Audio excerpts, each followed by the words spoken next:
हनुमान चालीसा का प्रागट्य केवल एक दिल से की गई स्तुति। हनुमान जी महाराज की स्तुति, राम जी महाराज की स्तुति तुलसीदास जी ने केवल दिल से करी थी, केवल मन से। और ये नहीं कहते कि हनुमान चालीसा पढ़ोगे तभी भगवान, नहीं नहीं, आप दिल से अगर भगवान को पुकार लीजिए, आप दिल से पुकारो उसको, वो आएगा।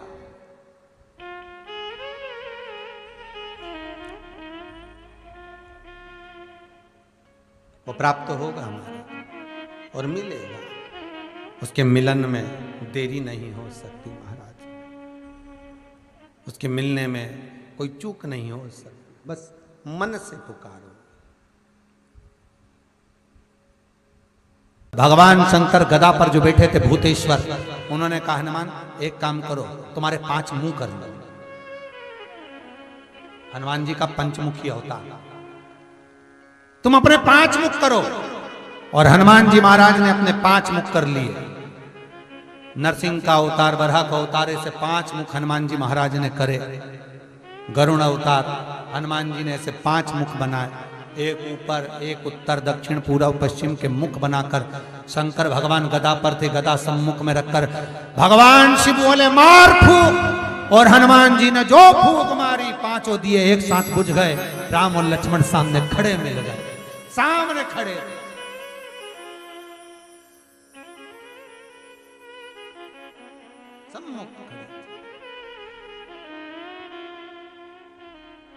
हनुमान जी ने राम लक्ष्मण को प्रणाम कर कर भूतेश्वर से कहा, नाथ आप कहां रहेंगे, मैं आपको कहां छोड़ूं, क्योंकि मुझे राम लक्ष्मण को लेकर जाना है तो आपको तो छोड़ना पड़ेगा।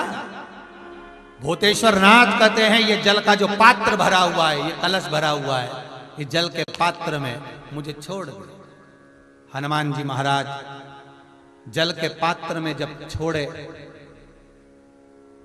जैसे ही छोड़े, जल के पात्र के अंदर भूतेश्वर विराजमान हुए तो भगवान हनुमान जी ने कहा, नाथ जैसे आज आपने मेरी लाज रखी, रक्षा करी और किसी को आने नहीं दिया, विनती स्वीकार करना, आपका जल पात्र भूतेश्वर के नाम से काली तिल से जहां रखा जाए उस गृह में कोई प्रवेश ना कर पाए।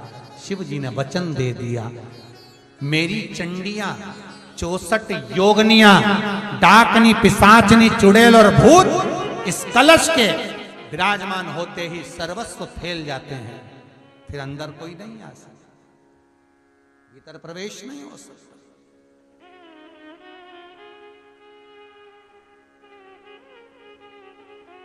भीतर प्रवेशता नहीं।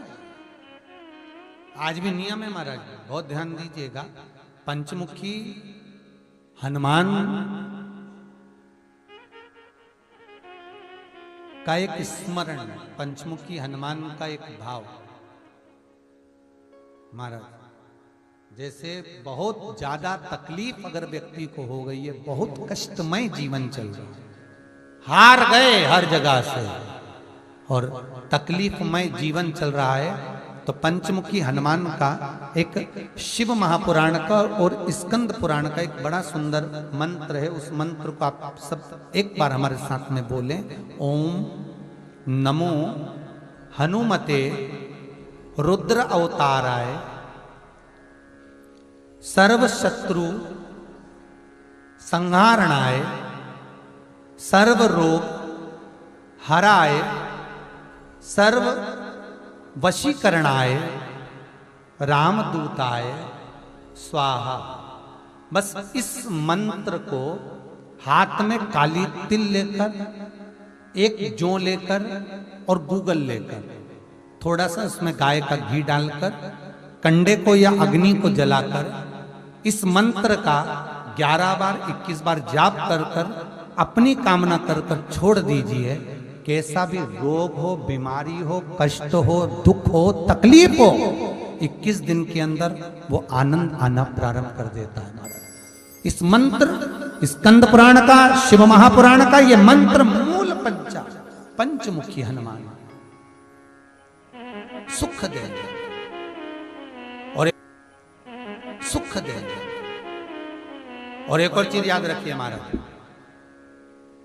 यदि कोई काम के लिए जा रहे हो, कोई व्यापार के लिए जा रहे हो या नौकरी करने के लिए जा रहे हो और लगी नहीं रही, बहुत तकलीफ पा रहे हो, सर्विस ही नहीं लग रही, बहुत कष्टमय हो गया, तो निवेदन करूंगा 5 पीपल के पत्ते पर बेसन के 5 लड्डू घर में बने हुए गाय के घी के 5 लड्डू रख लो।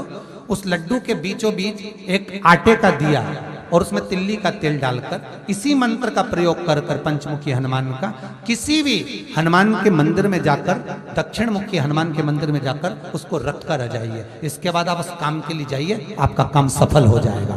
आपको किसी को नहीं कहना पड़ेगा कि हाथ जोड़ना नहीं पड़ेंगे, किसी के पांव नहीं पड़ना पड़ेंगे, तुरंत काम होगा। बस इस मंत्र का स्मरण कर कर पंचमुखी हनुमान का भूतेश्वर जो मंत्र है वो सुख देने वाला, आनंद देने वाला। मेरे शिव की कथा कर रही है, मेरे शंकर की कथा कर रही है, शिव महापुराण कर रही है। ये 24,000 श्लोकों का जो बाबा वेद व्यास जी महाराज ने रचना करी है, ये मेरे शंकर का जो अनुमोदन कर रहा है। ये शिव महापुराण मेरे शंकर का ही शिवलिंग है, ये शिवलिंग वर्णन कर रहा है, ये शिव पुराण वर्णन कर रही है कि जो मानव की देह मिली है, ये मानव का शरीर बड़ी मुश्किल से मिला है और इस मुश्किल से मिले हुए शरीर को यूं नहीं गंवा देना है। हमारे प्राण जब निकले, क्योंकि ये कुल्हाड़ी, ये तलवार हमारे सिर पर लटकी हुई है, प्राण तो निकलना है, आज नहीं तो कल।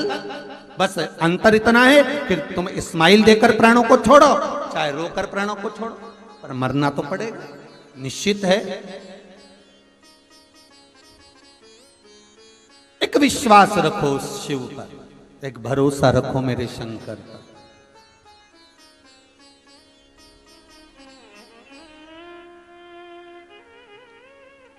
और जिस समय पर विश्वास रहता है, भरोसा रहता है, विश्वास और भरोसा जब प्रबल हो जाता है, तब मेरा भगवान स्वतः सम्मुख में मिल जाता है, स्वतः सम्मुख।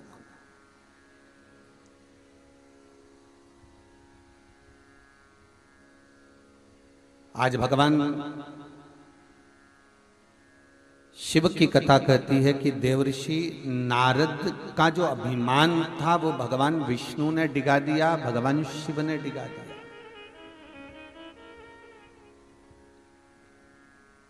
शंकर के जो उपासक होते हैं,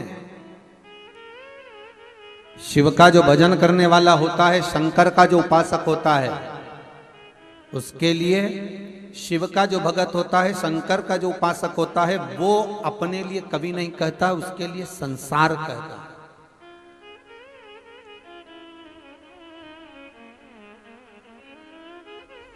उसके लिए संसार।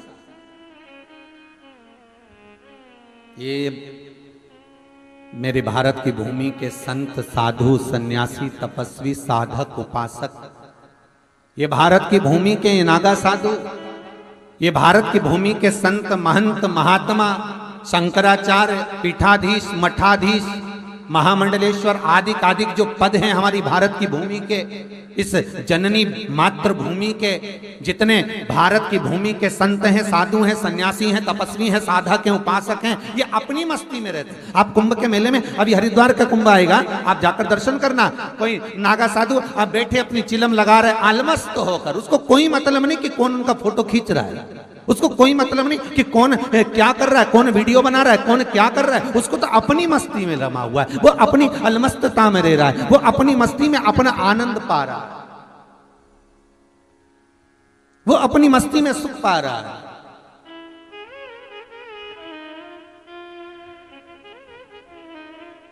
एक बाबा से पूछा उज्जैन के कुंभ में, कहाँ लगा था अपना पंडाल, बड़नागर रोड पे, बड़नागर रोड पर पंडाल लगा था, तो नागा साधुओं की टोली पास में लगी हुई थी, मिलना हुआ, तो बाबा से पूछा, बाबा घर छोड़े कितना समय हो गया? अरे घर छोड़ा बहुत समय हो गया। याद आती क्या? तो क्या आती तो दम लगा लेते, लगाई दम, भूल गए गम, बस।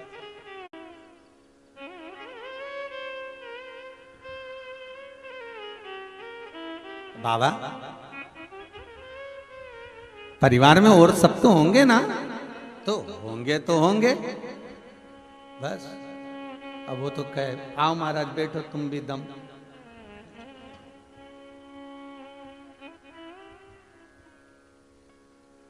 हमने कहा एकदम लगी लगाई है शिव महापुराण की, ऐसी लगी है कि वो छूटती ही नहीं है।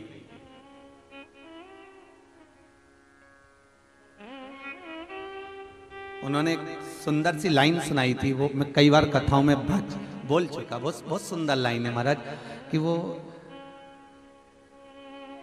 गांजा लावे गणेश जी और डोबे भैरवनाथ, वो नागा साधुओं का, डोबे भैरवनाथ और चिलम भरे माँ पार्वती जी और पीवे भोलानाथ, मन शिव रटोरे छोड़ दो कपट मन शिव रटोरे।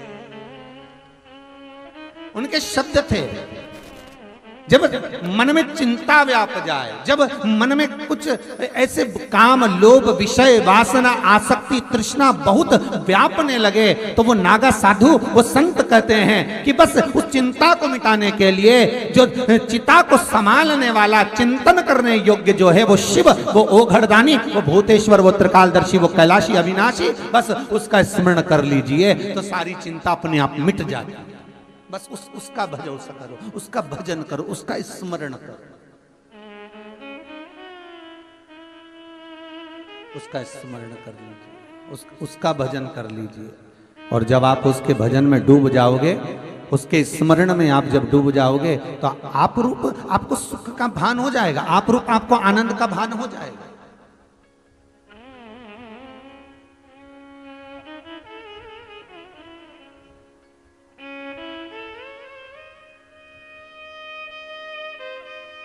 महाराज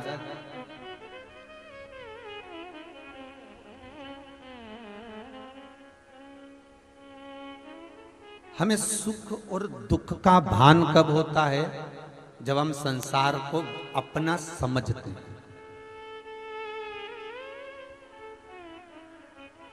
गौतम बुद्ध, श्री सिद्धार्थ जी रथ पर बैठकर जा रहे हैं अपने राजसी ठाट के साथ में, राजसी ठाट के साथ में रथ पर बैठकर जा रहे हैं रथ, और सामने से एक अर्थी निकल कर जा रही थी, सामने से एक अर्थी निकल कर जा रही। सिद्धार्थ जी ने पूछ लिया, सिद्धार्थ जी पूछ रहे हैं कि ये जो सामने सोकर जा रहा है, लेट कर जा रहा है, निकल रहा है, लोग इसको बांध कर ले जा रहे हैं, इसके ऊपर पैसा फेंक रहे हैं, फूल फेंक रहे हैं, तो ये उठ क्यों नहीं रहा? ये उठता क्यों नहीं? आखिर ये क्यों नहीं उठ रहा? रथ चलाने वाला कितना ज्ञानी होगा सिद्धार्थ जी का, श्री गौतम बुद्ध जी का, कि वो रथ चलाने वाला कह रहा है सिद्धार्थ से, सिद्धार्थ जी ये मर चुका है, इसमें प्राण नहीं है, इसमें प्राण नहीं है, तो इसको भान नहीं है कि इसके ऊपर पैसा फेंका जा रहा है, कि फूल फेंका जा रहा है, कि मखाने फेंके जा रहे हैं, कि संपदा फेंकी जा रही है। सिद्धार्थ जी ने कहा तो एक आध दिन तो हमको भी मरना ही है ना, एक दिन तो हम भी जाएंगे। हाँ, तो फिर क्यों हम संसार में रम रहे हैं? सिद्धार्थ बस उसी दिन रथ से नीचे उतर गए और वही सिद्धार्थ गौतम बुद्ध बन गए। और वो बुद्ध जो केवल भीतर की मस्ती में रमते थे, भीतर की मस्ती, वो किसी से मतलब नहीं, बस अपनी मस्ती भीतर की महाराज। ओम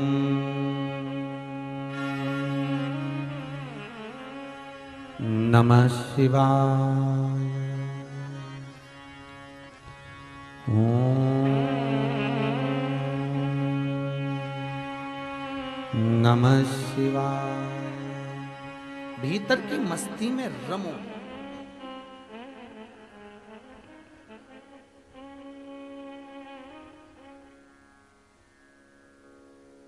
नारद जी के भीतर जो अभिमान समाया था, नारद जी के भीतर जो अहंकार समाया था, नारद जी के भीतर जो अभिमत्ता समाई थी, आज वो टूट गई।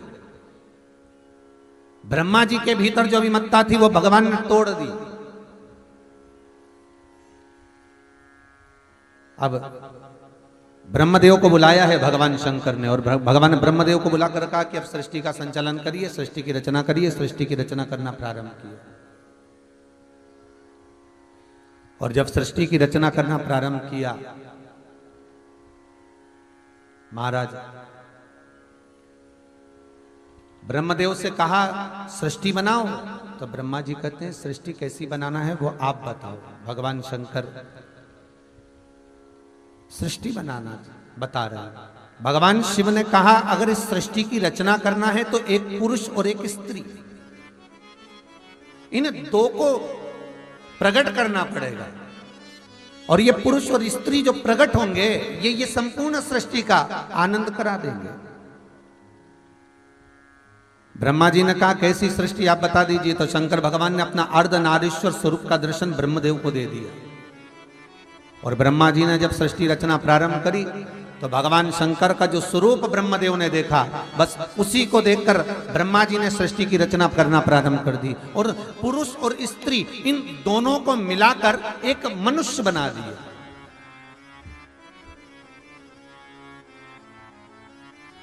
पुरुष और स्त्री को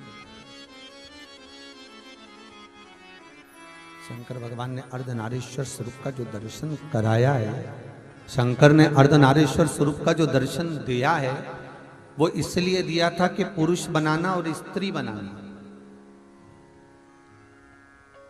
पर ब्रह्मा जी ने जो बनाया दोनों को मिलाकर बना दिया, और मिलाकर बनाया तो चारों तरफ किन्नर ही किन्नर हो गए महाराज, पुरुष और स्त्री मिलाकर बना दिया।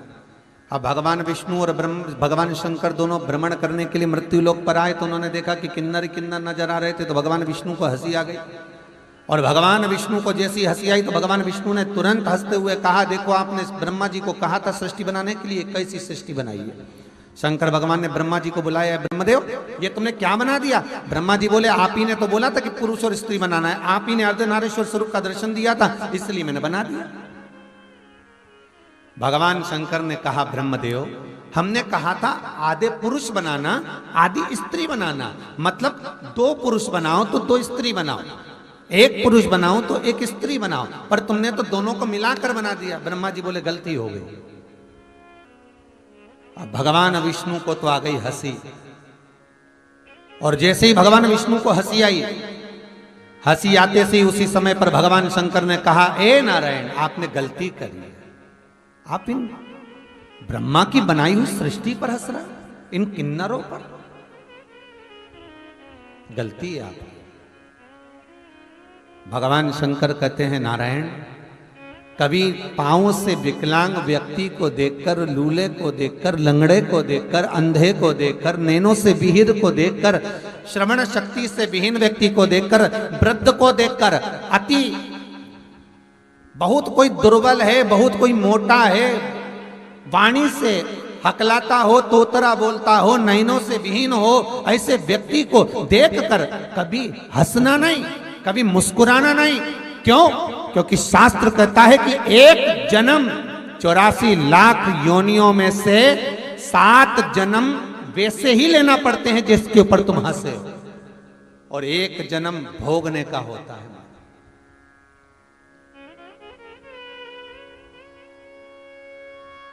भगवान शिव कहते हैं अगर नारायण मैंने अगर इस सृष्टि की रचना को गड़बड़ कर दिया तो आने वाले समय में ये कोई कर नहीं पाएगा, इसीलिए नारायण तुम इस ब्रह्मदेव की बनाई हुई सृष्टि पर हंसे हो, एक बार पृथ्वी पर जाकर हे नारायण तुमको भी किन्नर बनना पड़ेगा।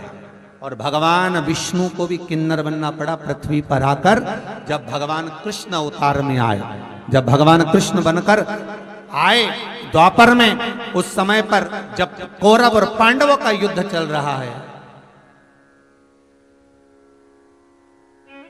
और कुरुक्षेत्र की भूमि पर, कुरुक्षेत्र की उस धरा पर चंडी देवी को प्रसन्न करने के लिए कौरव और पांडवों में से किसी एक की बलि देने की बारी आ गई। इस कुरुक्षेत्र की भूमि पर बलि देना है कौरवों की ओर से और पांडवों की ओर से। घर का एक व्यक्ति मरना चाहिए, बलि चढ़ना चाहिए देवी को। कौन देगा बलि? कौरव तो बड़े खुश हो गए, हम तो 100 भाई, एक आध मर भी गया तो 99 बचेंगे, पांडवों में से एक चले गया तो 4 ही बचेंगे। करा क्या जाए। भगवान कृष्ण की नींद उड़ गई और भगवान कृष्ण ने अर्जुन को बुलाकर कहा, अर्जुन इधर आ, याद कर तू द्रौपदी को लेकर आया था, विवाह कर कर तेरी माता ने कहा था कि पांचों बांट लो। तो तूने द्रौपदी से कहा था, मेरी माता ने कहा है कि तुम्हें 5 पतियों की पत्नी बनना पड़ेगी। द्रौपदी कहती है मैं 5 पतियों की पत्नी बनने को तैयार हूं, पर शर्त एक रहेगी कि 5 पतियों की पत्नी तो बनूंगी, पर 1 वर्ष तक, एक वर्ष तक एक पति के साथ में रहूंगी। और यदि उस पति के कक्ष में दूसरा कोई पति आ गया तो उसको 5 वर्ष के लिए वन जाना पड़ेगा। यदि आपको मंजूर हो तो मैं पत्नी बनने को तैयार हूं।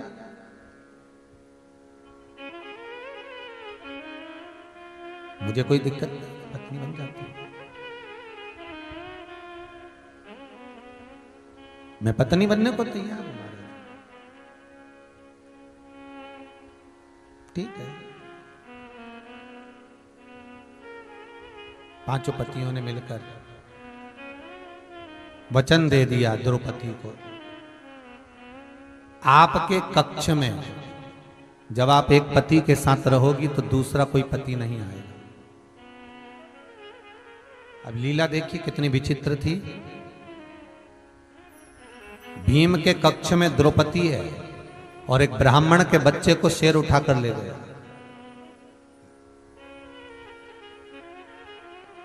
और ब्राह्मण आकर अर्जुन से कहता है, अर्जुन, हे अर्जुन, आप मेरे पुत्र को लाकर दे दो, वो सिंह उठाकर ले गया है।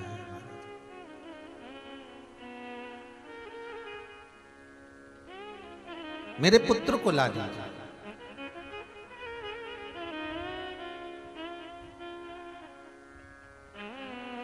अर्जुन ने देखा कि मेरे पास में गांडीव नहीं है,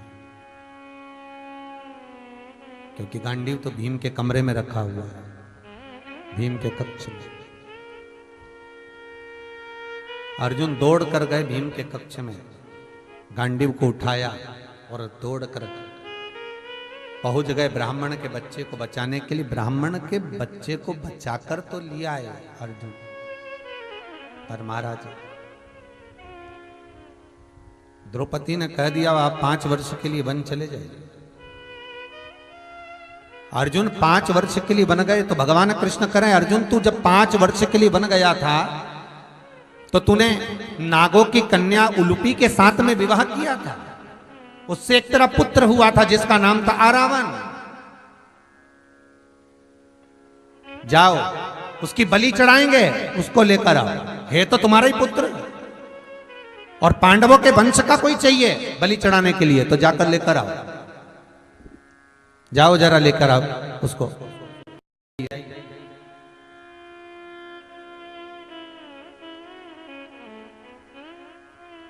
अर्जुन गए, आरावन को लेकर आए।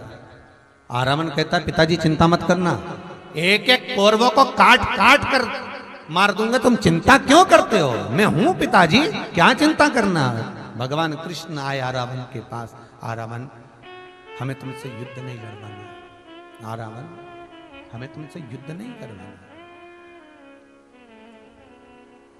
हमें आपसे युद्ध नहीं लड़वाना है महाराज।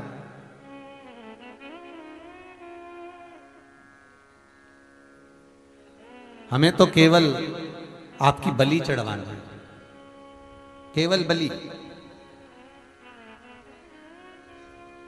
ठीक है, पर आरावन कहता है कि दादा मैं बलि चढ़ने को तैयार हूं, मना नहीं है वो, पर दिक्कत इतनी सी है, शास्त्र कहता है कि अगर कोई कुंवारी अवस्था में मर जाता है तो ना तो उसका तर्पण होता है, ना उसकी तिलांजलि होती है, ना उसका ब्राह्मण भोज लगता है, ना उसको पिंड मिल पाता है, ना गया का श्राद्ध, ना ब्रह्म कपाली।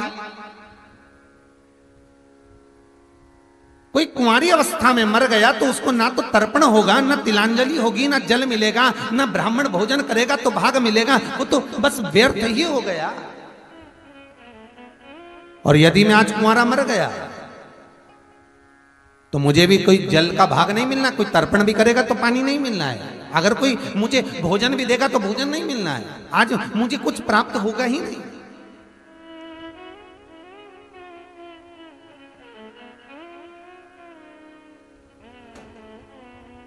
मुझे जब कुछ मिलना ही नहीं है तो फिर मैं कुंवारा क्यों मरूं? मेरा आप सबसे निवेदन है, जितने टीवी चैनल के माध्यम से कथा सुन रहे हैं, जितने मोबाइल पर कथा सुन रहे हैं, सबसे निवेदन है, प्रयास करिएगा जिंदगी में एक बार। आज के जमाने के लड़के कहते हैं मैं उसके चक्कर में सुसाइड कर लूं, लड़कियां कहती मैं उसके चक्कर में सुसाइड कर लूं, मैं मर जाऊं, मैं ये कर लूं, मैं वो कर लूं। मरना बहुत सरल है, मरो मरो सब कोई कहे मर के, मरने का फैशन ही चल रहा है, मरो, मना कौन कर रहा है? पर मरना पर ये सोच लेना शिव महापुराण का चरित्र कि कुंवारी अवस्था में अगर मर गए तो प्रेत की योनि में भटकते रहोगे, ना जल मिलेगा, ना तर्पण मिलेगा, ना पिंड मिलेगा, ना गया का श्राद्ध, ना ब्रह्म कपाली, और तुम्हारे माता पिता तुम्हारे लिए कितना भी ब्राह्मण का भोजन करा लें तो भी वो भाग तुम्हें प्राप्त होने वाला नहीं। अब जाओ निपटो, उसका कोई सुख नहीं है, उसका कोई आनंद नहीं है, वो तुम्हें प्राप्त नहीं होने वाला महाराज, उसका कोई फल तुम्हें मिलने वाला नहीं है। इसलिए निवेदन है। तो आरावण कहते हैं कि मैं अगर कुंवारी अवस्था में मर गया तो मुझे कुछ प्राप्त होगा ही नहीं, मुझे कुछ मिलेगा ही नहीं।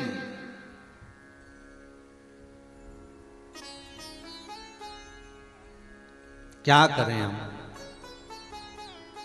एक निवेदन है आपसे कि मेरा विवाह कर दो और मुझे कल बलि चढ़ा दो, मना नहीं।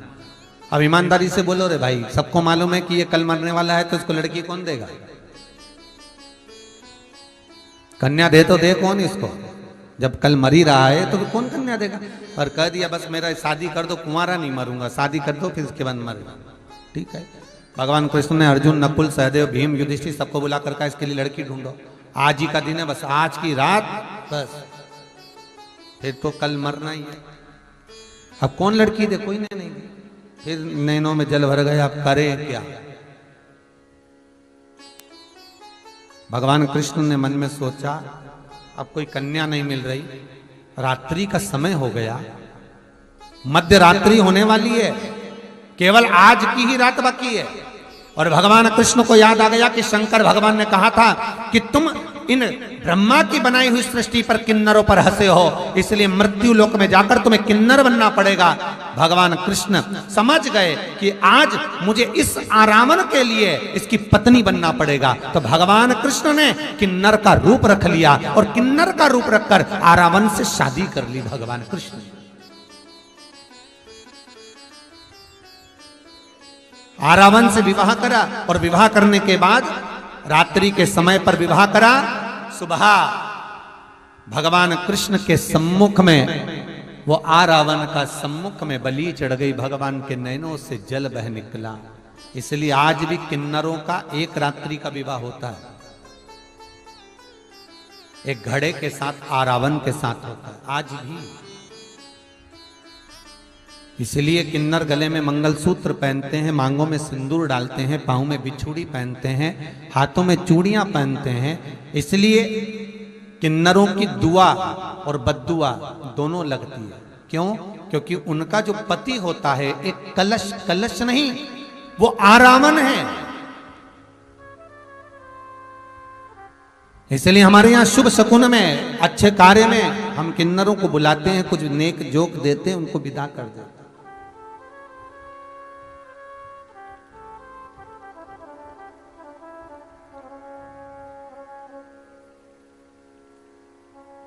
भगवान को भी तो यहाँ शास्त्र कर है, किसी अंधे को देखकर, किसी लूले को देखकर, किसी लंगड़े को देखकर, किसी विकलांग को, किसी बुद्धिविहीन को, किसी दुर्बल को, किसी मोटे को, किसी विहीनता का धनी को, किसी को भी देख रहे हो, किसी कंजूसड़े को, और किसी के पास धन है नहीं है, कोई गरीबड़ा है उसको भी देखकर, किसी को बहुत शिथिलता है उसको भी देखकर, कोई किसी भी रूप में अगर वो कुरूप भी है तो उसको देखकर हंसा ना जाए, क्योंकि हंस लिए तो 7 जन्म तो वो लेना पड़ेगा और एक जन्म उसी रूप में भोगने के लिए लेना पड़ेगा।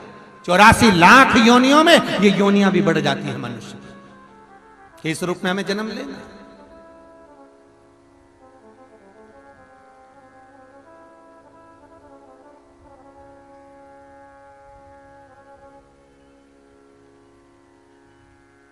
ठीक है, कोई आंखों से वीन है, होगा पूर्व का कर्म।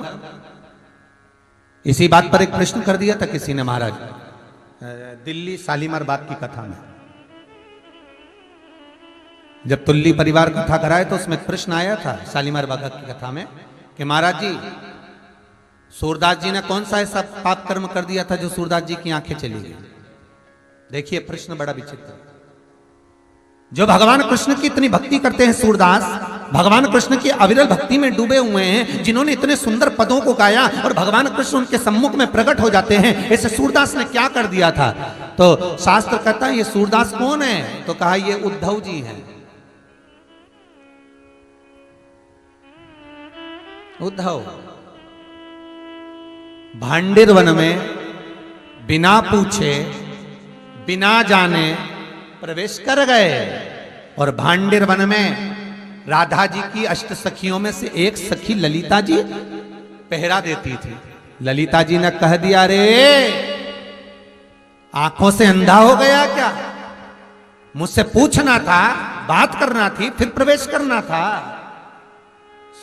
उद्धव जी ने कहा, तू मुझे जानती नहीं, मैं द्वारका का भगवान कृष्ण के द्वारा भेजा गया उनका मंत्री, तो जानती नहीं है ना। ललिता जी के कोई भी भेजे, किसी के घर में प्रवेश करने से पहले उसकी आज्ञा होना जरूरी है।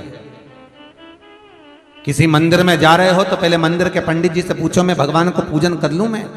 किसी बाग में से फूल तोड़ रहे हो तो पहले माली से पूछो, क्योंकि कंस का जो जन्म हुआ है भगवान कृष्ण के सामने, जिस कंस का सम्मुख में जन्म हुआ, कंस जो पैदा हुआ वो कंस के पैदा होने का कारण एक ये भी था कि कंस किसी पूर्व समय में जो कुबेर का एक द्वारपाल था, बस चुपचाप से जाकर कुबेर के पूजन के लिए, शंकर के पूजन के लिए कहीं से फूल चुरा कर लाता था। अब कुबेर तो कहता मेरे लिए फूल लेकर आया, उसने तो अच्छा काम करा, पर एक बुरा काम करा कि बिना माली से पूछे हुए चुरा कर लेकर आया। इसलिए उस कुबेर के द्वारपाल को भी कंस का अवतार लेना पड़ा, कंस का जन्म लेना पड़ा और राक्षस बनकर पैदा होना पड़ा, क्योंकि उसने बिना पूछे फूल चोरी करा था। धर्म का दंड तो भोगना पड़ेगा, मनुष्य की देह मिली है भोगने के लिए ही मिली है। तो ये कंस का जन्म इसलिए हुआ क्योंकि उसने फूल चुराया, पैदा हुआ, चल जन्म भोगना। तो सूरदास वो उद्धव, तूने बिना पूछे बिना जाने, एक मेरी चौकीदारी में, मेरे पहरे में तू अंदर प्रवेश कर गया। हे उद्धव, तुझे इतना अहंकार है, मैं कहती हूं, श्राप देती हूं तुझे, तू अंधा बनकर जन्मेगा, नीचे मृत्यु लोक में जा।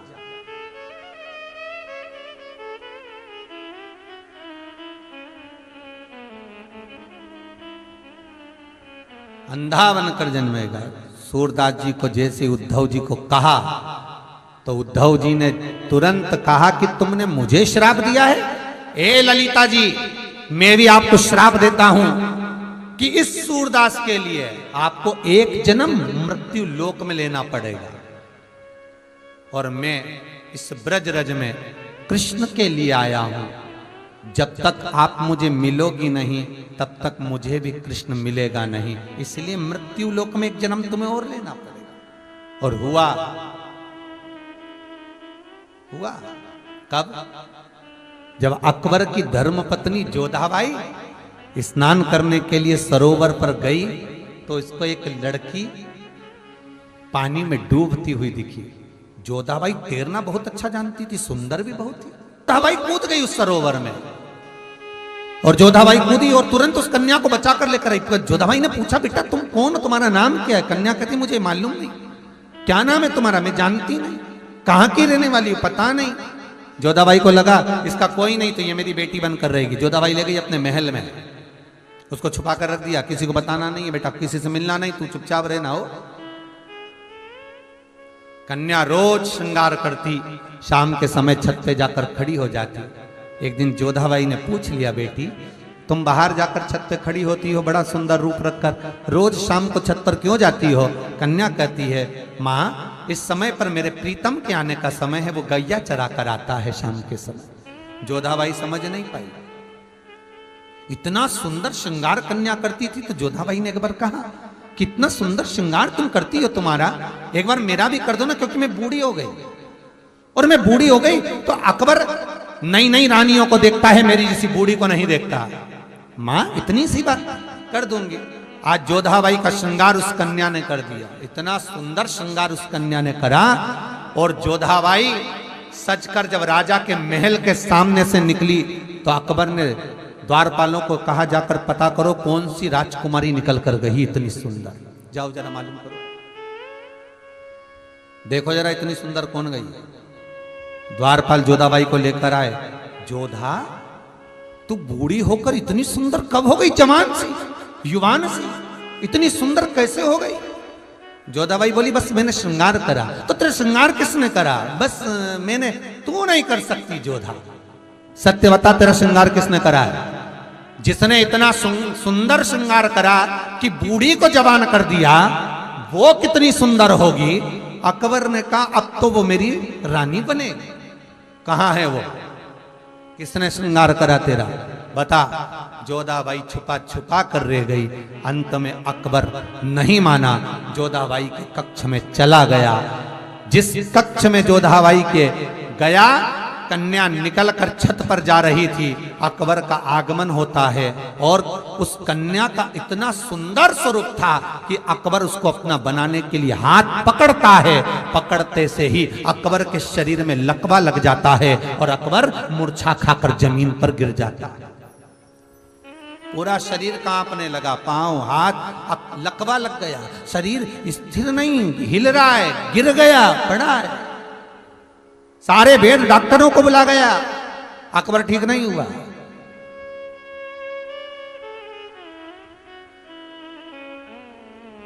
तब किसी ने आकर कहा, वृंदावन में, ब्रजरज में एक अंधा बाबा रहता है। अच्छा, हाँ, वो भजन से इलाज कर देता है। ऐसा कहीं होता है? हाँ, बुलाओ उसको। जोधाबाई ने कहा, बुलाओ सूरदास को। सूरदास जी को बुलाया गया। सूरदास जी ने हाथ पकड़कर अकबर को देखा तो ये तो थर थर कांप रहा है, इसको तो लकवा लग गया। पर ये तो बताओ कि इसको लकवा लगा कहां गया था? छत पे सो रहा था, कहां गया, कहां था?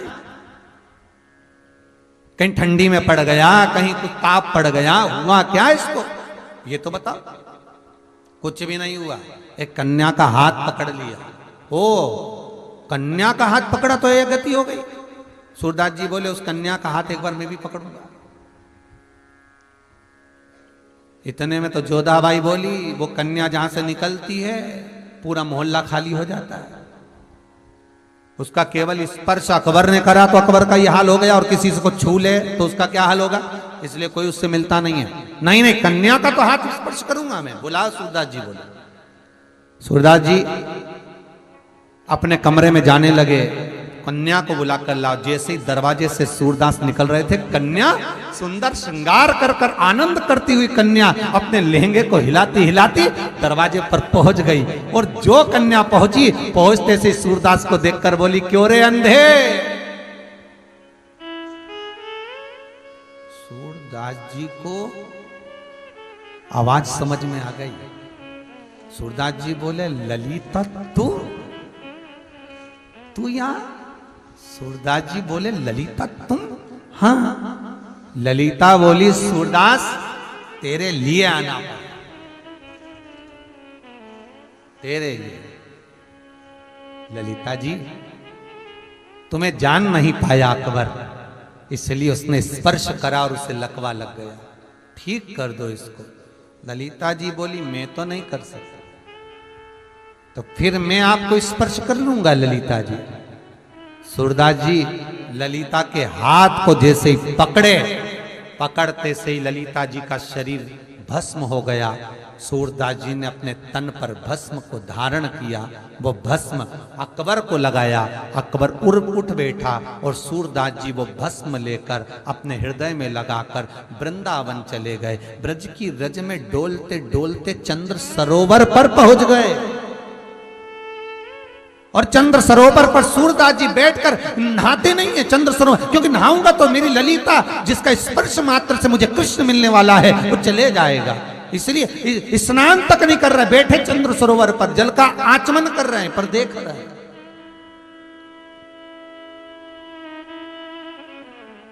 इतनी भक्ति सूरदास के भीतर आ गई कि कृष्ण को चंद्र सरोवर पर आकर दर्शन देना पड़ा सूरदास जी को।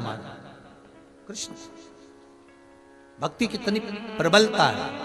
तो ये हमारा शास्त्र कह रहा है कि अंधे को देखकर ना हंसे, लूले को देखकर ना हंसे, लंगड़े को देखकर ना हंसे, विकलांग को देखकर ना हंसे। एक गति हमारी वो भी हो सकती है, हमें नहीं हंसना।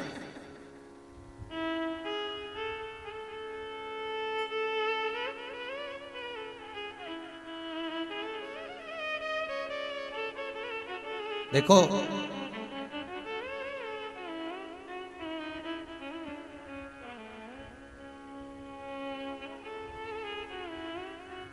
तस्वीर भले सुंदर ना हो चलेगा, पर तकदीर सुंदर होना चाहिए। क्या सुंदर होना चाहिए? तकदीर। तस्वीर नीवी है चलेगा। श्वास से शरीर टिका है और विश्वास से भगवान टिका। श्वास शरीर को टिका कर रख सकती है और विश्वास भगवान को टिका कर रख सकता है। भरोसो दृढ़ चरणन केरो श्री वल्लभ नख चंद्र छटा बिन सब जगह माहिया देरो। शरीर टिका। तस्वीर कितनी भी सुंदर खिंचवाओ, तस्वीर कैसी भी हो।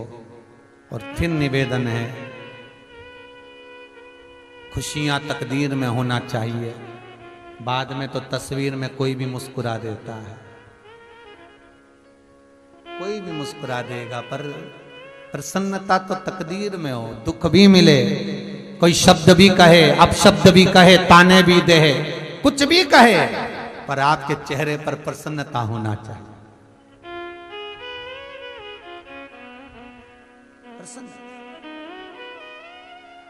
और शंकर के भगत हो आप।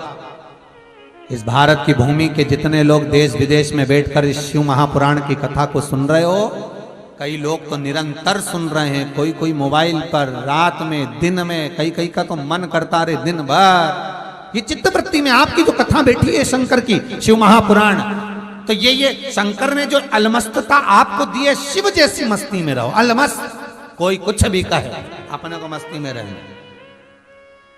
अपने आनंद में रहो, चकाचक। बोलने वाला कितना ही बोले सो तो मस्ती में।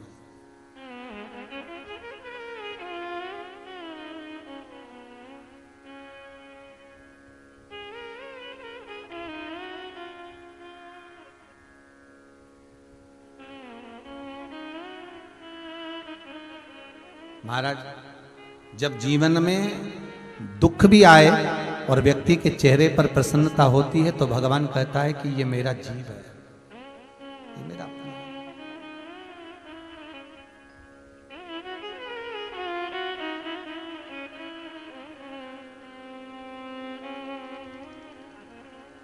ये मेरा अपना है, और ये मेरा अपना मेरे ही शरीर से बना है, मेरे द्वारा ही निर्मित किया गया है। आज ब्रह्मा की सृष्टि पर, निर्मित सृष्टि पर भगवान नारायण हंसे तो किन्नर का रूप लेना पड़ा, किन्नर भगवान को बनना पड़ा। फिर ब्रह्मदेव से कहा, आप पुरुष अलग बनाओ, स्त्री अलग बनाओ। फिर ब्रह्मा जी ने एक जंगा से मनु, दूसरी जंगा से शत्रुपा को उत्पन्न किया। शंकर भगवान ने जो अर्धनारीश्वर स्वरूप का दर्शन दिया था, इसलिए हमारे यहाँ शिव महापुराण की कथा कहती है कि घर के अंदर अर्धनारीश्वर भगवान का फोटो नहीं होता। अर्धनारीश्वर भगवान का चित्र का अगर दर्शन करना है तो वो मंदिर में लगे तो अच्छा रहेगा। मंदिर में हो, आश्रम में हो, कहीं तीर्थ में हो, चल जाएगा, पर घर के अंदर अर्धनारीश्वर स्वरूप का दर्शन नहीं होगा। अर्धनारीश्वर स्वरूप का दर्शन घर के भीतर नहीं। मारो, हाँ, तीर्थ में हो, आश्रम में हो, मंदिर में हो, वो दर्शन करो, मना नहीं, पर घर के अंदर अर्धनारीश्वर स्वरूप का दर्शन नहीं होना चाहिए। एक आपसे पहले भी निवेदन करा, घर के अंदर कोई भी मूर्ति पोली नहीं होना चाहिए। कोई भी मूर्ति हमारे घर में पोली ना हो। मूर्ति अगर घर के अंदर पोली होती है तो आप घर में 10 लोग भी कमा रहे हैं तो भी घर में पैसा टिकता नहीं है। 1 रुपए कमाओगे, 1.25 रुपए खर्च चलेगा, पैसा हाथ में दिखेगा नहीं। क्योंकि वो मूर्ति जो घर में पोली होती है, जिसकी पूजन होती है, तो वो घर को पोला कर कर रखती है। मूर्ति घर के अंदर ठोस हो। और एक निवेदन शिव महापुराण का, विद्येश्वर संहिता का याद रखिए कि घर में जो भी मूर्ति हो वो अंगुष्ठाकृति की, अर्थात इससे बड़ी ना हो। इससे बड़ी जब मूर्ति जो होती है उसको मंदिर जैसी पूजन की जरूरत पड़ने लगती है। जितनी छोटी होगी उतना सुख देगी, उतना आनंद देगी। और आज के जमाने में एक नया फैशन चल गया महाराज, जो सास ससुर के हाथ के छोटे छोटे ठाकुर जी हैं वो लोगों को सुहाते नहीं है। हम तो वृंदावन जाएंगे नए लेकर आएंगे, हम तो वहां जाएंगे तो नए शिवलिंग लेकर आएंगे, हम तो वहां जाएंगे तो नई मूर्ति लेकर। नहीं नहीं नहीं, जो आपके घर में पुराना है, छोटा है, उसकी सेवा आप प्रेम से करो, बहुत अलमस्तता से करो, बहुत आनंद में करो। वो आपको सुख देगा, वो आपको आनंद देगा। छोटी हो पर मन मोटा होना चाहिए। तेरी पूजन को भगवान बना मन मंदिर आलीशान। मन बढ़ाओ, भगवान को ये दिल समर्पित कर कर, भगवान के चरणों में छोड़कर आनंद पाते।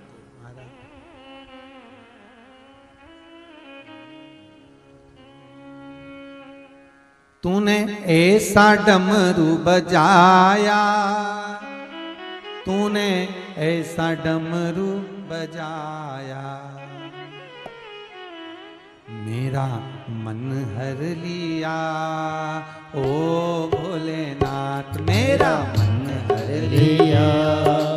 ओ भोलेनाथ दिल तुझको दिया। ओ भोलेनाथ दिल तुझको दिया। ओ भोलेनाथ दिल तुझको दिया। ओ भोलेनाथ दिल तुझको दिया। ओ भोलेनाथ ये क्या कर दिया। ओ भोलेनाथ ये क्या कर दिया। ओ भोलेनाथ ओहो।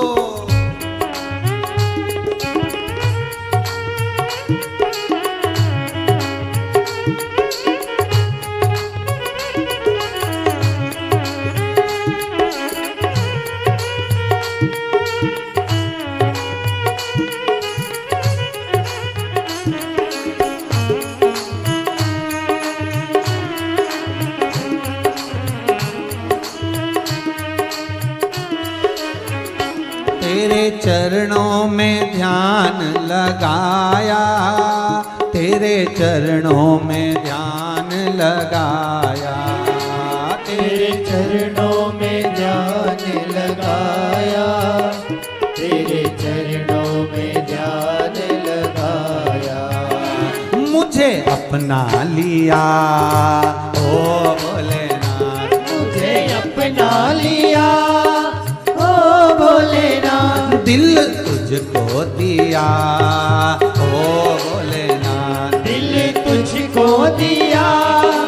ओ भोलेनाथ अरे ओ भोलेनाथ, ओ भोलेनाथ मेरे ओ भोलेनाथ। ओ भोलेनाथ मेरे ओ भोलेनाथ, ओ भोलेनाथ मेरे ओ भोलेनाथ। ओ भोलेनाथ दिल तुझको दिया। ओ भोलेनाथ दिल तुझको दिया। ओ भोलेनाथ ये क्या कर दिया। ओ भोलेनाथ ये क्या कर दिया। ओ भोलेनाथ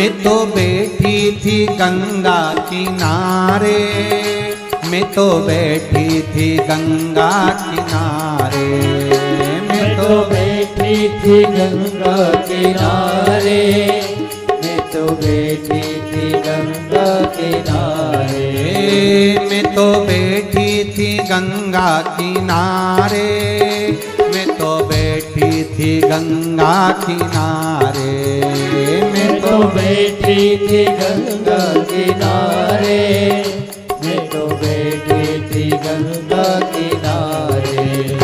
आके दर्शन दिया ओ भोलेनाथ, आके दर्शन दिया ओ भोलेनाथ, दिल तुझको दिया ओ भोलेनाथ, दिल तुझको दिया ओ भोलेनाथ, मेरे ओ भोलेनाथ, ओ भोलेनाथ, मेरे ओ भोलेनाथ, ओ भोलेनाथ, मेरे ओ भोलेनाथ, ओ भोलेनाथ, मेरे ओ भोलेनाथ, ओ भोलेनाथ, दिल तुझको दिया ओ भोलेनाथ, ओ दिल तुझको दिया ओ भोलेनाथ।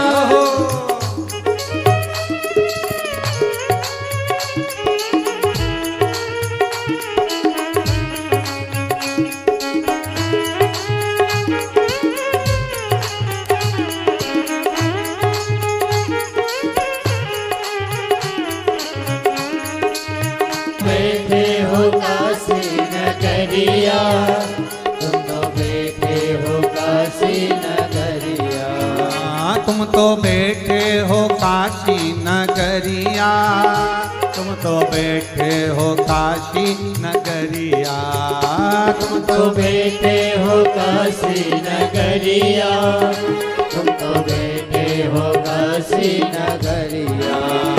मैं भी आ ही गया ओ भोलेनाथ, मैं भी आ ही गया ओ भोलेनाथ, मैं भी आ ही गया ओ भोलेनाथ, मैं भी आ ही गया ओ भोलेनाथ, दिल तुझको दिया ओ भोलेनाथ, दिल तुझको दिया ओ भोलेनाथ, मेरे ओ भोलेनाथ, ओ भोलेनाथ, मेरे ओ भोलेनाथ, ओ भोलेनाथ, मेरे ओ भोलेनाथ, ओ भोलेनाथ, मेरे ओ भोलेनाथ, ओ भोलेनाथ, दिल तुझको दिया ओ भोलेनाथ, ओ दिल तुझको दिया ओ भोलेनाथ, दिल तुझको दिया ओ भोलेनाथ, दिल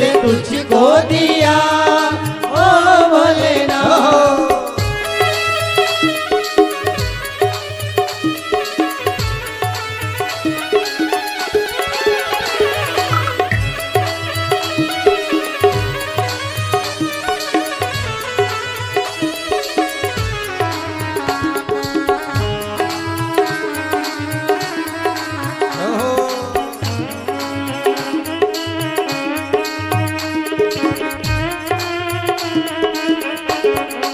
हर भोले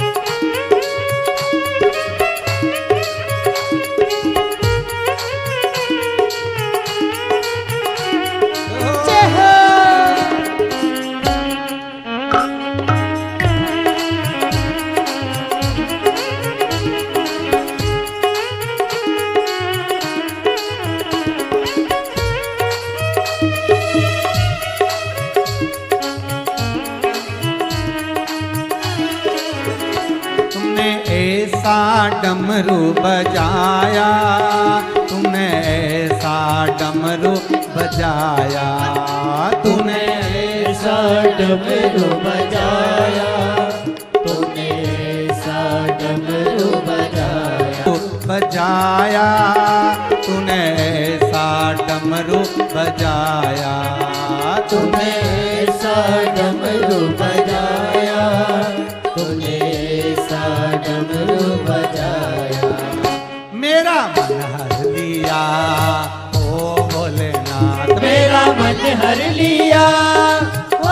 भोलेनाथ मेरा मन हर लिया ओ भोलेनाथ, मेरा मन हर लिया ओ भोलेनाथ दिल तुझको दिया ओ भोलेनाथ, दिल तुझको दिया ओ भोलेनाथ ये क्या कर दिया ओ भोलेनाथ, ये क्या कर दिया ओ भोलेनाथ ये क्या कर दिया ओ भोलेनाथ, ये क्या कर दिया ओ भोलेनाथ मेरे ओ भोलेनाथ ओ भोलेनाथ, मेरे ओ भोलेनाथ ओ भोलेनाथ मेरे ओ भोलेनाथ ओ भोलेनाथ, मेरे ओ भोलेनाथ ओ भोलेनाथ दिल तुझको दिया ओ दिल तुझको दिया ओ भोलेनाथ दिल तुझको दिया ओ भोलेनाथ, दिल तुझको दिया ओ भोलेनाथ हर हर महादेव। भगवान शिव के चरणारविंद की रज का सुख ही मनु और शत्रुपा प्रकट हुए। ब्रह्मा जी की जंघा से मनु और शत्रुपा का प्रागट्य हुआ और मनु और शत्रुपा को प्रकट कर कर भगवान सृष्टि की लीला को बढ़ाए। हृदय से दक्ष को प्रकट करा है ब्रह्मदेव ने।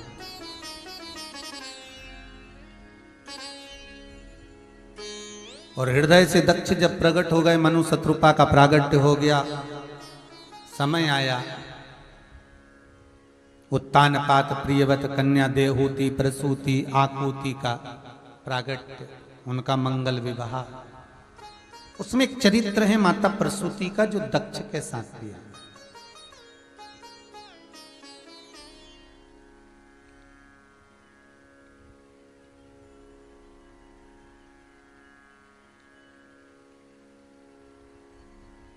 माता प्रसूति दक्ष प्रजापति के साथ में मंगल विवाह हुआ है। कई कन्याओं का जन्म इनके घर में हुआ, कई बेटियां।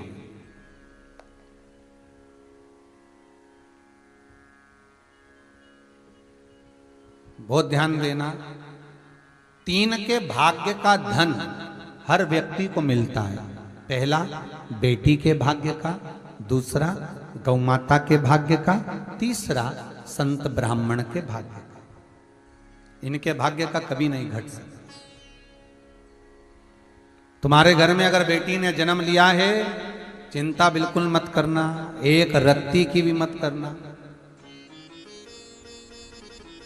गुरुजी कैसे होगा, कहाँ लड़का मिलेगा, कहाँ ब्याह होगा, कैसा होगा, लड़की के लिए हम अच्छा घर देख रहे हैं, भाग्य कैसा, तुम खूब अच्छा देखो, पर जो ललाट में लिखा है उसे कोई टाल सका है? एक सेठ जी से एक सेठानी रोज कहती थी, तुम दुनिया भर में इतने भंडारे चलाते, खूब दान करते, पुण्य करते, सत्कर्म करते, तुम्हारी लड़की खुद दुखी, उसको क्यों नहीं कुछ दे देते? सेठ जी बोले, नहीं देना मेरी मर्जी। अरे तुम्हारे बराबर का कोई कंजूस बाप नहीं मिलेगा ऐसा जो बेटी को जरा सा कुछ नहीं दे सकता। क्यों नहीं दो? उसकी किस्मत में ही नहीं लिखा तो काहे को दो? पत्नी बोली, तुम क्या क्या ज्योतिषाचार्य हो, किसी की किस्मत बता दोगे? आता जाता कछु नहीं। और क्या नहीं, तुमने क्या देख लिया मेरी बेटी में जो उसका भाग्य में नहीं है? बस नहीं है उसके भाग्य में तो नहीं देना, नहीं दूंगा। अब तो तुम नहीं दोगे तो क्या हुआ? क्या मैं नहीं दे सकती? दे दे, तू दे। और आज माँ ने अपने बेटी को फोन कर कर कह दिया, सूचना दे दी कि बेटी तू आ भोजन करने। मम्मी मैं तो समय नहीं है, तुम्हारे दामाद को भेज दूंगी। दामाद को भेज दे। और माँ ने क्या करा, तिल्ली के लड्डू बनवाए संक्रांति पे, और लड्डू बना के उसमें सोने के सिक्के फंसा दिए लड्डू के अंदर, और वो डब्बा दे दिया दामाद को खाना खिला के कि बेटा ये बेटी को दे देना, हो उसको दे दे। दामाद चला तो उसके मन में आया रास्ते में कि बच्चों की ट्यूशन की फीस और स्कूल की फीस जमा करना, पैसा है नहीं, लड्डू खाएंगे बाद में वृष्टा में जाएगा, क्या मतलब, एक काम करता हूँ लड्डू हलवाई के यहाँ भेज जाता। 500 रुपये में डब्बा भेज गया वो मिठाई का, 500 रुपये ले गया। उधर से सेठ जी आ रहे थे कहीं दूसरे गांव से, तो सेठ जी ने विचार करा कि आज मेरी पत्नी का जन्मदिन है, उसको लड्डू बहुत अच्छे लगते तिल्ली के, क्यों ना बाजार से खरीद के ले जाऊं। हलवाई के यहाँ गए, लड्डू दे दो, ताजे ताजे देना, लो ये डब्बा पकड़ो। 700 रुपये लड्डू के ले लिए, वो डब्बा वापिस लेकर चले गए। पत्नी को जैसे ही लड्डू खिलाए तो उसमें सोने की गिन्नी निकली। पत्नी बोली तुम्हें लड्डू कहाँ से मिले? तो क्या हलवाई की दुकान से। तो क्या इसमें सोने की गिन्नियाँ आए? फोड़ के देखे। पत्नी माथा ठोक कर बोली तुम बिल्कुल सत्य कह रहे थे कि भाग्य में होता तो अच्छा घर देखकर लड़की ब्याही थी, अच्छा परिवार देखकर बेटी ब्याही थी, सारा सुख देखकर बेटी ब्याही थी। ऐसा कोई ठाट बाट नहीं देखा बेटी की विदाई में, ब्याह में, कि जो उसका सुख नहीं हो। ढेरों जमीन, बंगला, गाड़ी, संपदा सब था, पर भाग्य में लिखा होगा सुख तो सुख भोगोगे, और भाग्य में लिखा होगा दुख तो दुनिया भर का लोग कितना भी सुख दे देगा तो भी सुख नहीं भोगोगे, तो भी सुख नहीं भोग पाए। संत श्री गुरुदेव नानक जी महाराज जी से उनके शिष्य ने कहा, गुरु नानक देव जी से कहा, गुरुवर आप कहते हो कि हर दाने दाने पर खाने वाले का नाम लिखा है। हाँ बिल्कुल लिखा है। बताओ ये मक्का जो पड़ी हुई है, इस मक्का में किस किस का नाम लिखा है? नानक जी बोले मेरी परीक्षा ले रहे तो नहीं बताओ तो सर, आप ही कहते हो हर दाने पर खाने वाले का नाम लिखा है। तो ये एक मक्का है, इस पे किसका नाम है? तो नानक देव जी बोले इस पे एक मुर्गी का नाम है। अच्छा, और नानक जी के सामने ही वो दाना चेला खा गया। लो हमने तो तुम्हारा नियम पलट दिया, तुम बोल रहे थे मुर्गी का दाना है, हम खा गए। अब नानक देव जी बोले अब खा गए तो क्या हुआ? जैसे ये खाया दाना अटक गया। अब वो मक्का का एक दाना जो गले में अटका तो ये खौं खौं करे। अब नानक देव जी से पास में एक और चेला खड़ा था, गुरुजी ना जाने का अटक गया। नानक जी बोले और दूसरे का खा, अटकेगा नहीं तो क्या होगा। अब ये हिस्से का जिसको जब मिलना है, जिस समय मिलना है, जिस घड़ी मिलना है, जिस पल मिलना है, जिस जगह मिलना है, वो सारी व्यवस्था मेरे विश्वनाथ ने, मेरे गोवर्धन नाथ ने कर रखी है कि आपको कब क्या कैसे मिलेगा। बस थोड़ा सा सबरी बनो। क्या बनना है? जम के तो बोलो सबरी, मतलब शबरी जैसे बन जाओ, मतलब सब्र धारण करो सबरी जैसे। थोड़ा रुको, मिलेगा। महाराज 3 के भाग्य का धन हर व्यक्ति को मिलता है। गौ माता के भाग्य का, बहन बेटी के भाग्य का, संत ब्राह्मण के भाग्य का। इनका 3 का भाग्य कहीं नहीं गया। अगर आपने गौ माता को 1 रुपया भी दान करा है, गौ माता के निमित्त से 1 रोटी भी निकाली है, गौ माता को अगर चारा भी दिया है, गौ माता के निमित्तार्थ अगर कुछ समर्पण भी किया है, तो उसके भाग्य का धन तुमको जरूर मिलेगा। ये पक्का है, आज नहीं तो कल मिलेगा, पर मिलेगा। वो घटने वाला नहीं है।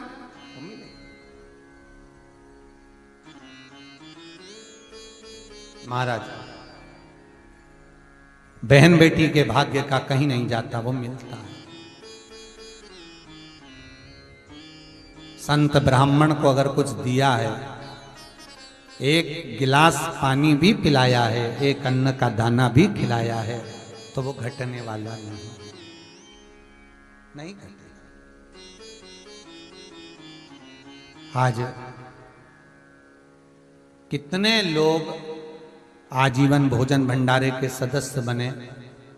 भले आपने एक बार 21,000 रुपया सहयोग राशि जमा कर कर जीवन पर्यंत आपके बच्चे आपका श्राद्ध करें ना करें, आपके बच्चे आपके जन्मदिन पर भोजन कराएं ना कराएं, आपके बच्चे आपके जाने के बाद में भोज करें ना करें, पर आपने अपने हाथों से जो देकर आजीवन भोजन भंडारे के सदस्य बन गए, तो ये जिंदगी पर्यंत चलना है। जिंदगी पर्यंत रहो ना रहो, जब सियोर में आओगे, कुबेरेश्वर महादेव का मंदिर, मुरली मनोहर मंदिर, गौशाला, वृद्धाश्रम पर जब पहुंचोगे तो पत्थर पर आपका नाम लिखा रहेगा, तारीख लिखी रहेगी, दिन लिखा रहेगा कि इस तारीख को भोजन होना है।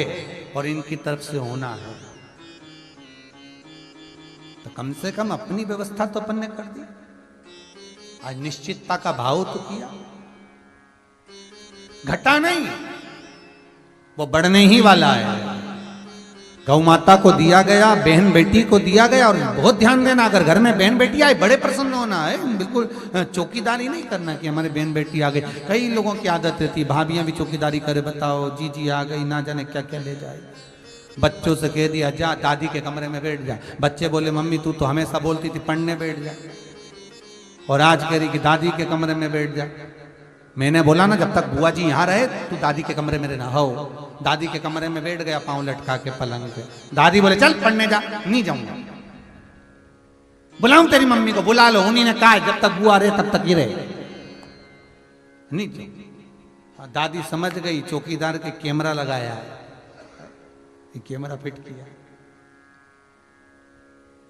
दादी समझ गई कि कैमरा फिट कर, चौकीदार लगा दिया है, दादी को लग गया मारा।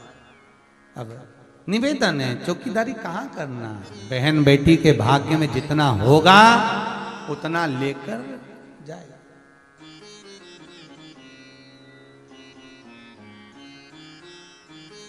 जितना होगा।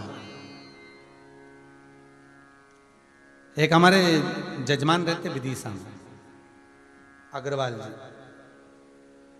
कथा सुन रहे होगे तो तुम्हारी कथा आ गई अग्रवाल जी, जरा ध्यान से सुनना। इनकी अग्रवाल जी की शादी हुई तो इनकी शादी में, पुराने बुजुर्ग अग्रवाल जी, इनकी शादी में उस समय पर इनको दिया 500 रुपए और नेक जोक कर दिया सारा समय। अब इनके बाद में इनकी साली की शादी हुई तो उसको दिए 5000। अभी उस दिन से ससुराल ही नहीं गए।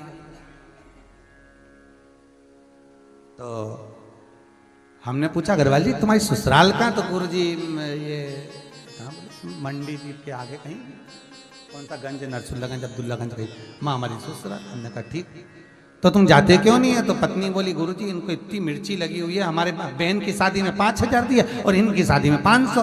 तो हमने कहा अग्रवाल जी फालतू की बातें, देखो उस समय पर उनकी जितनी कैपेसिटी होगी उतना दिया है, और बाद में उनको और भगवान ने दे दिया। एक बेटी का जब कन्यादान बाप करता है तो उसके घर में वैभव और बढ़ जाता है। बेटी को देने से घटता नहीं है, वैभव और बढ़ जाता है। और जब वैभव बड़ा होगा तो उसके पास में धन आया होगा तो उसने दूसरी लड़की में 5000 दे दिया होगा, और कन्यादान करेगा और आएगा तो और प्रदान कर देगा। ये उसकी सामर्थ्य था, ये उसकी सामर्थ्य, घटेगा नहीं।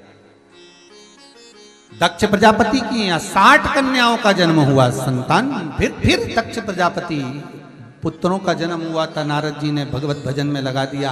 अब दक्ष प्रजापति फिर दुर्गा भवानी शेरावाली माँ जगदम्बा की आराधना कर रहे हैं। हे माँ कृपा करो। जगदम्बा ने पूछा दक्ष प्रजापति तुझे क्या चाहिए? दक्ष प्रजापति कहते हैं माँ मेरे घर में एक बेटी और जन्म ले ले। दुर्गा जी ने कहा, जगदम्बा बोली, शेरावाली माँ भवानी बोलती है अरे दक्ष प्रजापति तेरे घर में इतनी सारी कन्याओं का जन्म हो गया और तू एक बेटी और मांग रहा है। दक्ष प्रजापति कुछ और मांग ले। इतने में दक्ष प्रजापति कहते हैं माँ बेटा मांगूंगा तो वो एक कुल को तारेगा और बेटी मांगूंगा तो वो 2 कुल को तार देगी, इसलिए बेटी फिर दे दीजिए, एक बेटी और, मुझे एक बेटी और दे दीजिए महाराज। ये बेटी ये मुझे प्राप्त हो जाए। जगदम्बा माँ आद्यशक्ति, माँ दुर्गा भवानी, माँ जगदम्बा दक्ष प्रजापति से कहती हैं, रे प्रजापति इतनी बेटियां पाकर भी तू बेटी मांग रहा है। माँ बेटी अगर है तो वो घर की शोभा है, आप मुझे बेटी दीजिए।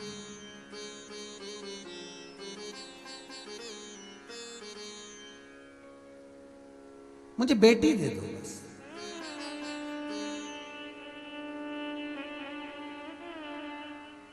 महाराज लोग कहते हैं कि बेटी की विदाई में सबसे ज्यादा मां रोती है, पर शिव महापुराण की कथा कहती है कि बेटी की विदाई में जितना बाप रोता है उतनी मां भी नहीं रोती। बेटा मां को प्रिय होता है और बेटी बाप को प्रिय होती है। एक पिता की सबसे बड़ी दौलत होती है बेटी, सबसे बड़ी दौलत।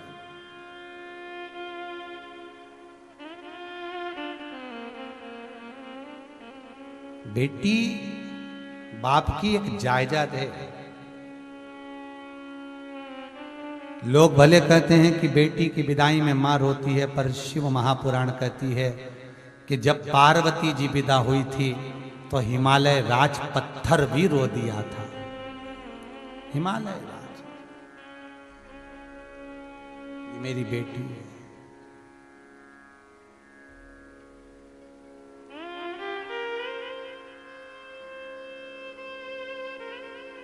पिता बेटी की पढ़ाई में बहुत पैसा लगाता है।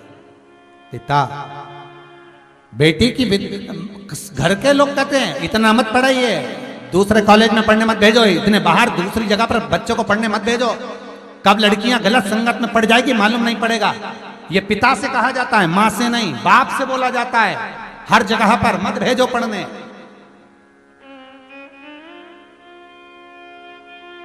पर बाप का विश्वास है बेटी, एक पिता की शान है बेटी, एक पिता की जायदाद है बेटी, एक पिता की दौलत है बेटी। बेटी पर विश्वास कर कर बाप कहता है, लाडो तू पढ़ने जा रही है, मैं तुझे इंदौर भेज रहा हूं, मैं तुझे पूना भेज रहा हूं, मैं तुझे मुंबई, मैं तुझे भोपाल, मैं तुझे कहां पढ़ने भेज रहा हूं, मैं तुझे भेज रहा हूं पापा, पर फीस बहुत ज्यादा है। तू क्यों चिंता करती है? रात दिन कमाता है बाप, सुबेरे 8 बजे दुकान खोलकर बैठता है, रात को 10 बजे तक बंद नहीं करता। दुनिया के लोग कहते कंजूसड़ा है, क्या करेगा इतना कमाकर। पर उस बाप से पूछो कि मुझे बेटी को पढ़ाना है, घर में 2 बेटी 3 बेटी 4 बेटियां हैं मेरी, मेरे को पढ़ाना है और उनका विवाह करना है। 11 बजे तक आता है, भूखा रह जाता है बाप, पर बेटी को पढ़ाता है, अच्छे कॉलेज अच्छा स्कूल तक पहुंचाता है। बेटी अच्छी जगह पहुंच जाती है, पर बाप से बेटी का विश्वास, पिता का जो विश्वास है बेटी, पिता बेटी से कुछ नहीं चाहता, बस इतना चाहता है कि एक बार मेरे हाथों से कन्यादान जरूर करवा लेना।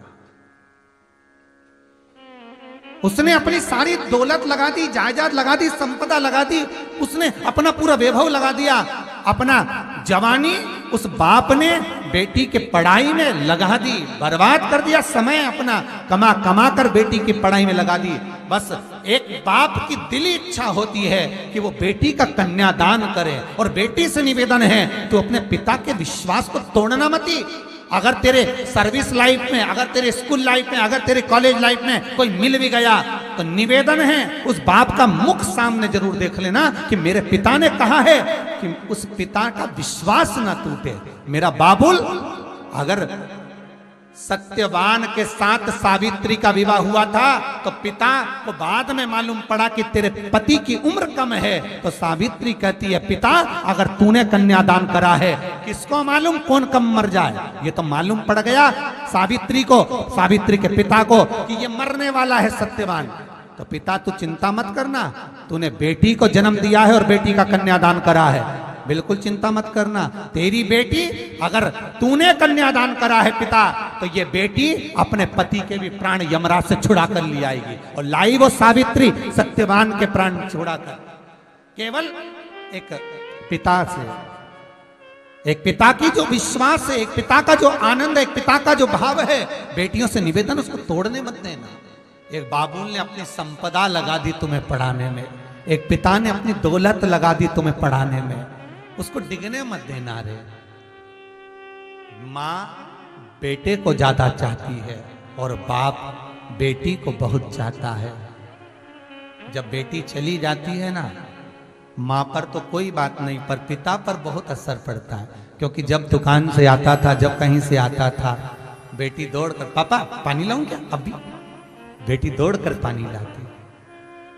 पापा क्या बात है, आज आपका चेहरा उतरा हुआ है? कुछ नहीं बेटा, कुछ नहीं। बाबुल का चेहरा उसी दिन उतर जाता है जिस दिन वो ब्याह पक्का करके आता है बेटी का। बाप जिस दिन बेटी का विवाह पक्का कर आता ना, घर पर आता प्रसन्न बहुत होता है। पत्नी कहती है हो गया संबंध पक्का। हाँ, बेटी को देखता है तो आंखों में जल भर जाता। पापा क्या हुआ? तुम पक्का करने गए थे विवाह, वहां कुछ कहा है आपको? पापा उन्होंने कुछ ज्यादा मांग करी क्या? नहीं बेटा, कुछ नहीं मांगा। पापा फिर आपका चेहरा आज आते से उतरा क्यों है? बाबा क्या हो गया? बस बाप आंख में से आंसू बहाकर कहता है अब थोड़े दिन बचे हैं, तुझे भेजना पड़ेगा। पापा मैं बहुत पास में तो हूं ना, तुम मुझे मिलने तो आ जाओगे ना? बेटी, बाबू कहता है एक बार बेटी घर के दरवाजे से जो जाती है फिर उसकी प्राप्ति क्या? पापा एक बात कहूं, कुछ मांग तो नहीं करी ना? पापा नहीं बेटा, कुछ नहीं मांगा। पापा एक बार गले तो लगा लो। बाप बेटी को गले लगाता है। धीरे धीरे विवाह का समय नजदीक आ जाता है। माता पूजन का समय आता है। बाप आगे आगे चलकर देवी की पूजन करता है। पेरावनी होती है, कपड़े पहनता है मंडप के। जब कन्यादान का समय आता है, जाओ कोई वस्तुएं कन्यादान की, जल्दी वो बर्तन रखे लेकर आइए, वो सामान रखा है लेकर आओ। बेटी की विदाई में बाप क्या ना दे दे साहब, क्या ना दे दे। बस चेहरा छोटा है। बार बार बेटी अपने पिता को देखती है। पापा क्या बात है, थक गए हो? विवाह का काम करते? नहीं लाडो, थकान नहीं, बस पापा बहुत थके दिख रहे हो, भोजन तो करो। सामने भोजन की थाली लगी रहती है, बाप निवाला तोड़कर खा नहीं पाता। निवाला उसके सामने है, पा नहीं पाता। पापा ले तो थोड़ा सा भोजन, लाडो नहीं बनता।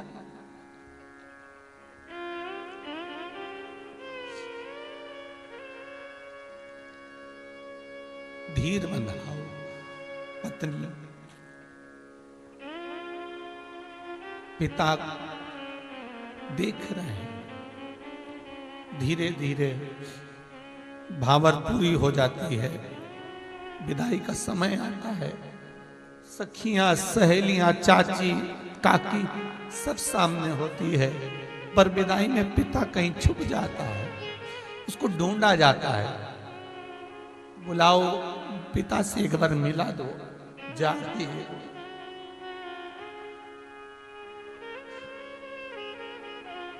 पिता को बुलाइए। बाबुल आया सामने, बेटी को देखता है। गुड़िया सी है, सुंदर वस्त्र धारण करी हुई है। पिता को याद आ जाता है जब पैदा हुई थी सबने कहा था बेटियां हो गई बहुत सारी हैं, 2-2, 3-3 बेटियां हो गई, बेटा हो जाता, पर ये मालूम कहां। चलिए, जब चली गई घर सूना सा हो गया। सूना। अब तो दुकान से भी देरी से आता है। पत्नी ने पूछा क्यों, थोड़ा जल्दी नहीं आई? बाप क्या बोले? उसको याद आती है अपनी पुत्री की, अपनी बेटी। दौलत बेटियां डिगने ना दीजिए विश्वास को।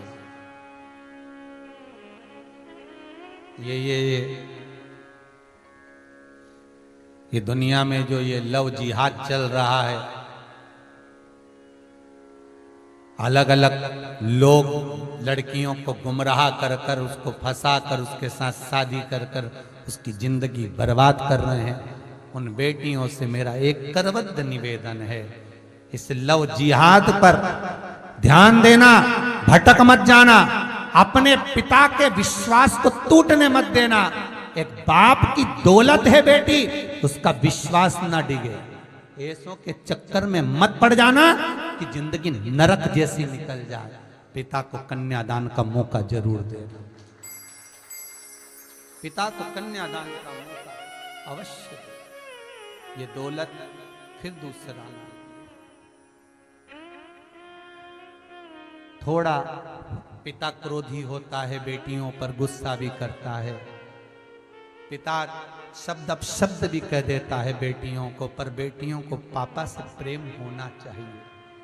पिता बहुत क्यों थक जाता है, चिड़चिड़ा हो जाता है, दुकान व्यापार व्यवसाय इतना इतना टेंशन उसको होता है कि वो कुछ बोल देता है, फिर भी बेटियां चाहे पिता को गले लगा ले, बाबा चाहता हूं स्नेह कर कर, भले वो गलत बोले, भले अपशब्द कहे, ताने दे, गालियां भी दे, तो भी बेटियों का फर्ज है उसको गले लगा। ठीक है, स्नेह। दक्ष प्रजापति कह रहे हैं माँ दुर्गा से, हे जगत जननी, हे माँ, हे भवानी माँ, मेरे को एक बेटी और दे दो। दुर्गा जी कहती हैं तेरे घर में इतनी बेटियां हो गई, क्या करेगा बेटी का, क्या करेगा? नहीं माँ, एक बेटी और दीजिए मुझे। माँ अगर बेटी मेरे घर में आएगी तो मुझे सुख ही प्राप्त होगा। जगत जननी दुर्गा भवानी कहती है, रे दक्ष प्रजापति, तेरे लिए कहां लड़की ढूंढने जाऊंगी, बेटी ढूंढने जाऊंगी? तेरे घर में इस प्रसूति के गर्भ से ये दुर्गा भवानी सती बनकर जन्मेगी, और मां जगदम्बा दुर्गा भवानी उस मां प्रसूति के गर्भ से सती बनकर जन्म, सती बन।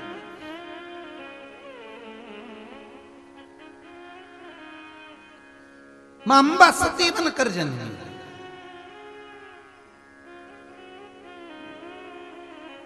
विवाह किया सती का शिव के साथ। समय आया, भोलेनाथ सती माता को लेकर कुंभज बाबा के आश्रम में गए।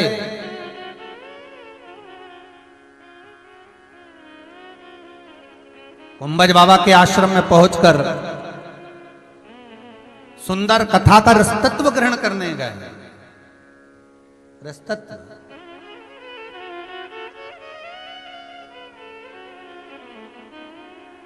दुनिया में बहुत कम लोग होते हैं जो विवाह करने के बाद कथा में जाते हैं। शंकर और पार्वती, शंकर और सती गए थे कथा सुनने के लिए, और दूसरे यहाँ बैठे हमारे बिटले सेवा समिति के कर्मठ कार्यकर्ता पलाश जी राठौर, जो श्री रमेश चंद्र जी कौशल मार साहब की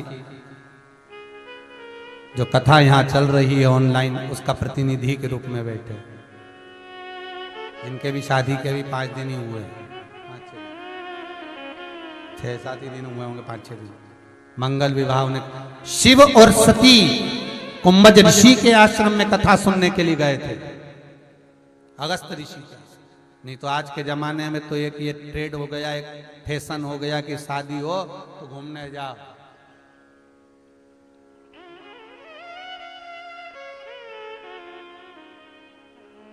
और बाबा की कृपा, विश्वनाथ भी गए सती मैया के साथ कुंभज ऋषि की यहाँ कथा सुनने के लिए, अगस्त बाबा।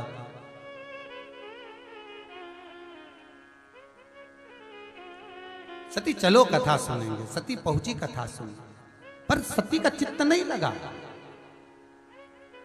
सती को लगा ये कथा कह रहे हैं कुंभज ऋषि, सती चित्त नहीं बैठा पाई।